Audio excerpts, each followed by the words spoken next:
this video we're going to be doing step by step how to replace a heat exchanger on a train furnace, and it'll be about the same for any regular residential furnace. Couple things, small differences, but for the most part, if you watch this video through the whole thing, you'll know after that how to replace a heat exchanger pretty much. So let's go ahead and we'll get started on it. It's going to be a long one.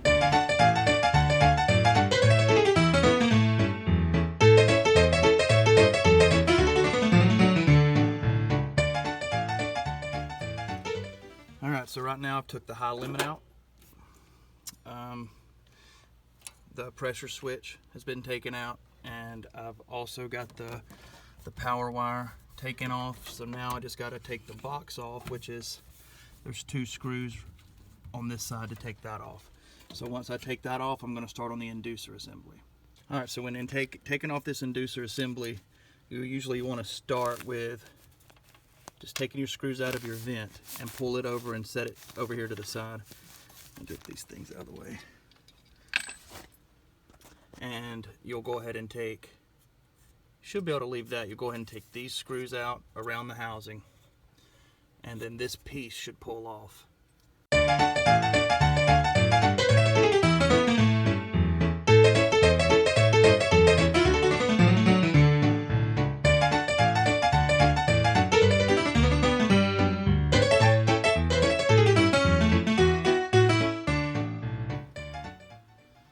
Alright, so now we're at the point we're going to have to disconnect the gas line. So gas cutoff off, make sure you've undone your union, and we're going to start working our way down. We'll go ahead and loosen this pipe, and it goes all the way to here, and then we'll just take all the pieces off.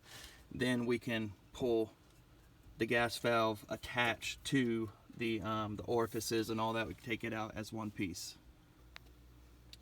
Alright, so once you got all the pieces off, you got your screws out, this piece should just be hanging, not attached to anything. Leave your wires on here. Don't take them all off, because you can just let this hang down with everything else, and you can make sure it's out of that so you can pull your heat exchanger out. You don't have to take off every wire, undo all those zip ties. Just leave all of that. It'll go back much easier. Alright.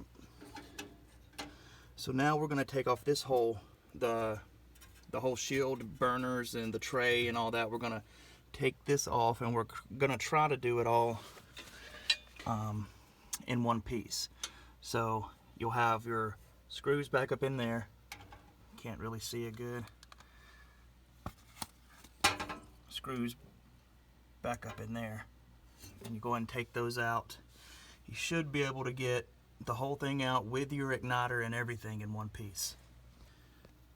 Alright, so with all that off, and yeah, that does come off as one piece, so you have to go up on the inside and take these 2 screws out, and then you'll have your 2 screws at the bottom you'll take out, and that whole piece will come out all as one. Okay? Alright, so it's time to start getting this heat exchanger out now. You're going to go around all of these outside screws all the way around and take them all out. It goes all the way around. Alright, and then we'll talk about wiggling this sucker out of here. Alright, so we got all the screws out of around the outside of it, and you should be able, you need to maybe get you a screwdriver and start just prying around the edges to get it loose, and then you should be able to start really pulling it then, and it should slowly, you might have to wiggle it back and forth as you're pulling it out, but slowly you can wiggle it out and should be able to get it to get out of there.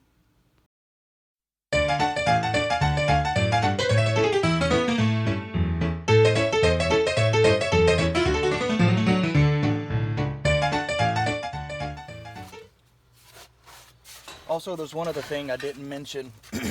At the top corners of the furnace, there should be a screw, and that will allow you to push the lid of the furnace up so you can spread out your furnace cabinet enough to get this out, because if you leave these screws in, it's not enough, and it won't fit past it. So you got to spread these out some by getting this lid up off the sides of the furnace.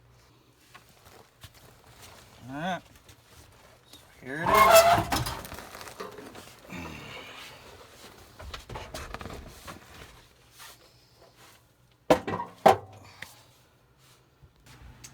there it is.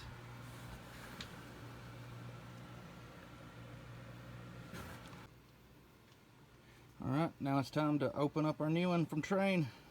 Alright, comes with all new gaskets and everything, so that's good.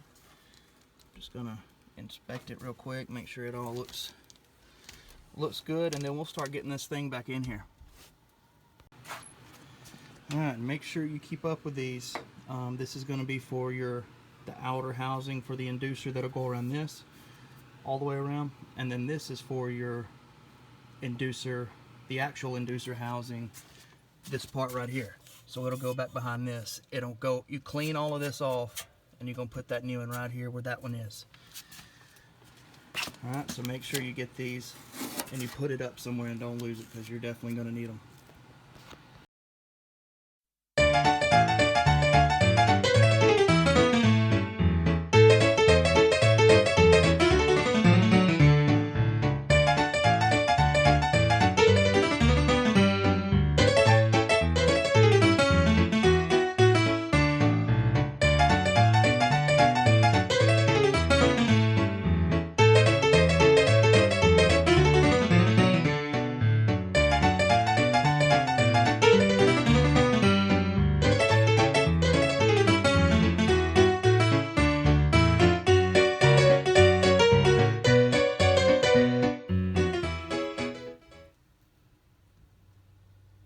Alright guys, so we're in the home stretch.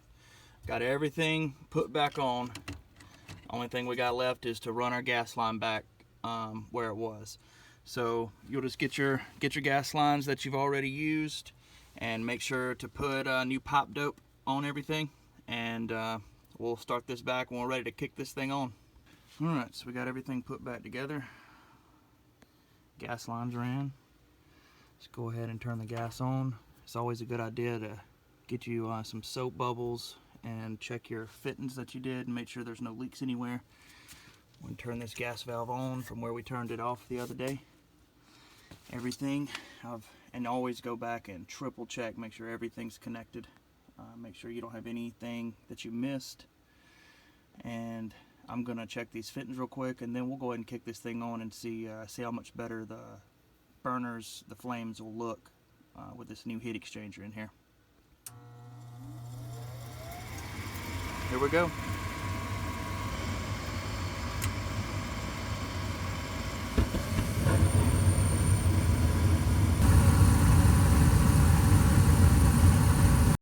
Comes the blower.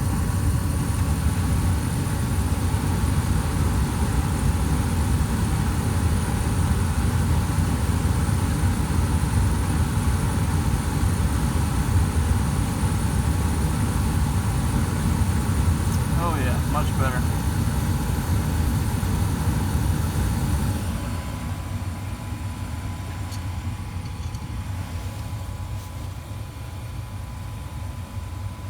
So you're always going to have a little bit of a smell the first time you kick one of these on with a new heat exchanger. You'll have that kind of new furnace type smell where they put the oil coating on that heat exchanger, smell it burning off.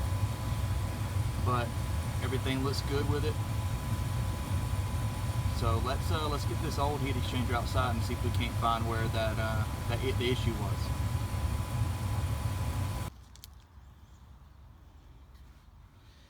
Alright, so after looking over it, you'll see how insignificant of a little place can cause such a big deal. If you remember, we'll set it up like it was. So it was this tube right here that was rolling so bad. This one was also rolling a little, but this one was the main one. It was really rolling out. All right, so it'll be this one here, and it's really not, doesn't look like it's in horrible shape, but the place that was doing it, it's right there. See how it is pulled back from the metal, it's chipped, and that allows the air to pull through right here into this chamber, because there is a small gap in between this plate and the back plate on the other side, but with it sealed, and normally there's a ring on the other side that comes around and seals this. Normally no air can get into it. But when the blower came on, it's catching right here, and the air from the blower is going in. Plus, when this thing heats up, it expands. So this place gets even bigger as the heat expands, and that's what causes the extra air from the blower to get in here and start disrupting that flame. This one is the other one that was also bad. Right there. See, it's got the crack in it.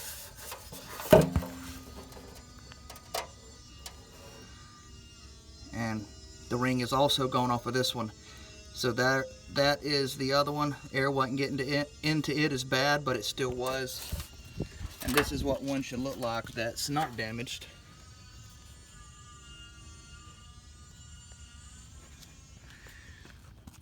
And you can see it's got this metal ring around it that keeps it sealed tight. Both of these have fallen off. This is a good example of what the rings look like. Well, if I can get it to focus.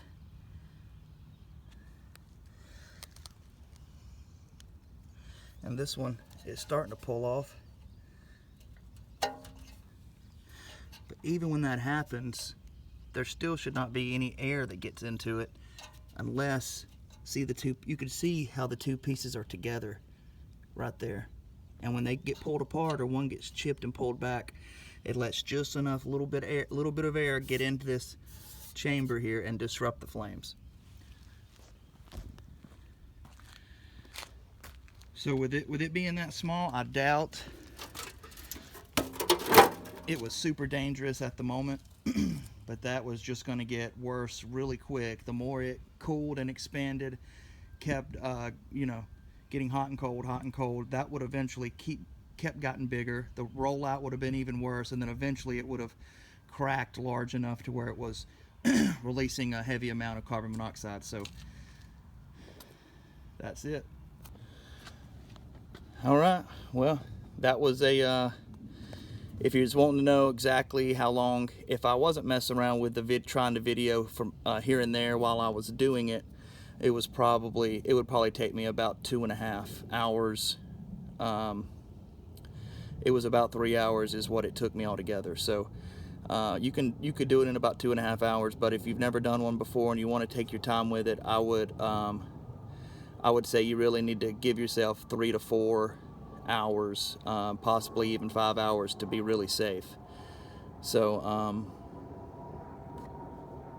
yeah, I was hoping they would just go ahead and get a new furnace with it being 16 years old, but once I checked with Trane and found out that it was a warranted heat exchanger, I figured that was the way it's going to go. But either way, the important thing is they don't have a cracked heat exchanger anymore. So it's not something that you'll do all the time, is replace these heat exchangers. Normally the price difference between that and replacing the furnace is really small. So I mean, usually it makes a lot more sense to do the whole furnace. But in certain situations like this one, it's rare, but it happens. I'll put the link in the description for the original video where we found that heat exchanger cracked and it was rolling out. So I'll put that in the description. All right.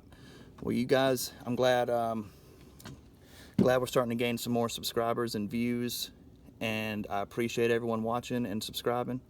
And we'll see you at the next video. Peace.